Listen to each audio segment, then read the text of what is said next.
Hey guys, welcome back to another video. It's Maria here, also known as Earth of Maria. So today is a specifically exciting one because I am going to be sharing 5 meals I eat every single week. But before we go any further, be sure to subscribe to my channel if you want to see more videos like this in the future, and follow me on Instagram. It's my most active platform. I post my food and recipes every single day on there. So when you are trying to eat more healthy or switch over to veganism or eat more plant-based, it's very important to have a bit of a rotation going and obviously switch up your food as much as possible to keep things interesting, but also have a handful of staple meals that always taste delicious and that you always look forward to eating. And as much as I am constantly testing new recipes for my website, for my Instagram, for my content in general, I still have those staples that I always go back to, and I can't go a single week without eating them. So as I said, this video is going to feature 5 recipes. First of all, we have some baked orange cauliflower, and I love this one. It's such a fun way to make cauliflower taste delicious. Next up, we are going to make some garlic tahini spaghetti, and this one is super simple and the flavors are just amazing every single time. Then we have just your standard chunky potato soup, except there's nothing standard about this one. You will definitely want to go back for seconds after eating it. Then we have a breakfast option, which is sweet potato pancakes. I don't think I know a single person who doesn't love pancakes, and this is quite a unique way of enjoying this very standard and popular breakfast. Last but not least, we are going to be making a tofu nourish bowl. This one is full of colors, super vibrant, and once again very easy and fun to put together. So yes, those are the recipes that we are going to make, and let's just jump straight into the first one, which is going to be the baked orange cauliflower.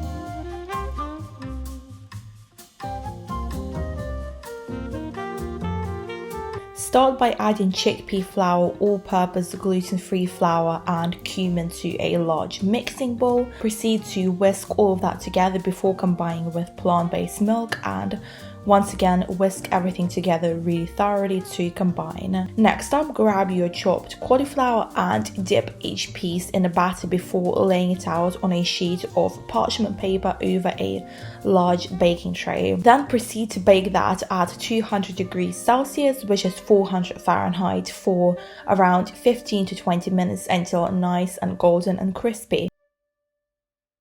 Meanwhile, prepare your sauce by combining some orange juice, apple cider vinegar, tamari, orange zest, tomato paste, water, garlic,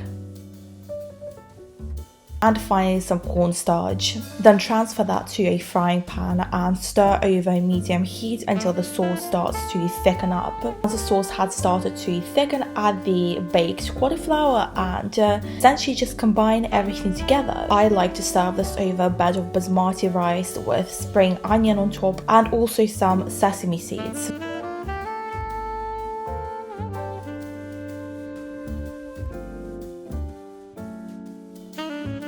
To make the garlic tahini pasta, start by cooking pasta of your choice according to packaging instructions. Next up, add silken tofu to a blender or food processor together with tahini, cumin, salt, nutritional yeast, garlic, plant-based milk, and some cornstarch. Blend that together until very smooth. Next, proceed to add some red onion and butter beans to a non-stick frying pan, either with a splash of water or some oil, and just saute that for a couple of minutes until the onion starts to soften. Next, add the sauce and stir everything together to allow the sauce to thicken. Once the pasta is ready, drain and rinse that and transfer it to the frying pan and combine with the sauce. And that's pretty much everything you have to do. As you can see, I served mine with coriander on top as well as some vegan cheese.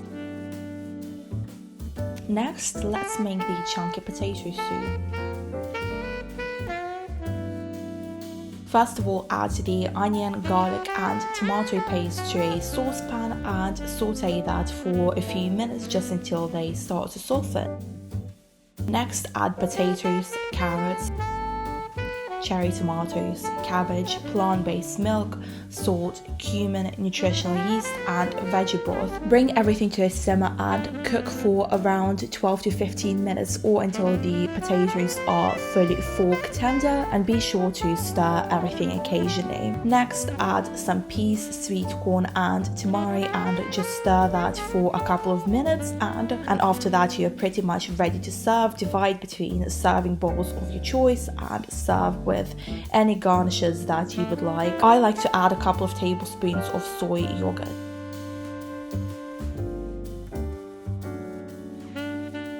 Now for the breakfast option, these sweet potato pancakes, and basically you are just going to start by combining all of the ingredients, which are gluten-free oat flour, baking powder, mashed sweet potato, plant milk, and maple syrup. Before making these, I typically roast the sweet potato in the oven for around an hour at 200 degrees Celsius or 400 Fahrenheit until it is caramelized. Then transfer the batter to a hot non-stick frying pan and cook for around 2 to 3 minutes on one side, just until the edges start to brown, and then flip the pancakes and cook for a further 30 seconds to 1 minute. And you want these to be crispy on the outside but still soft on the inside. And as you can see, I made some of them quite small to go along with the mini pancake trend that's very popular at the moment. And then just proceed to serve the pancakes with extra maple syrup and other toppings of your choice. I added some berries, some grapes,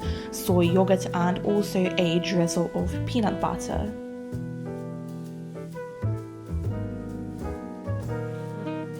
Finally, we have the barbecue tofu nourish bowl. Start by cooking the tofu in a non-stick frying pan, and you want to make sure to rotate the tofu cubes frequently, make them golden brown and crispy on all sides. I usually cook them for around 8 to 10 minutes in total. Meanwhile, prepare the sauce by stirring together tomato paste, hot sauce, maple syrup, minced garlic, tamari, almond butter, water, and cornstarch, and whisk all of that together.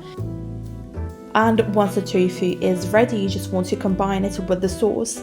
Keep in mind that you can also bake the tofu at 200 degrees Celsius or 400 Fahrenheit for around 15 to 20 minutes. And then just combine it with the sauce in a frying pan. Finally, you want to arrange your nourish bowl, and which other ingredients you choose to include is entirely up to you. I usually start with a base of rice of some sort. Here I went for wild rice. I also added some lettuce, cucumber, cherry tomatoes, pan-fried shiitake mushrooms, and a drizzle of tahini over the rice. So that's it for today's recipes. I really hope that you guys enjoy this video. As always, if you give any of them a try, be sure to let me know in the comments or tag me in your recreations on Instagram. And if you have any requests for future videos, do let me know. Sending everyone lots of love, and I will see you in my next video. Bye!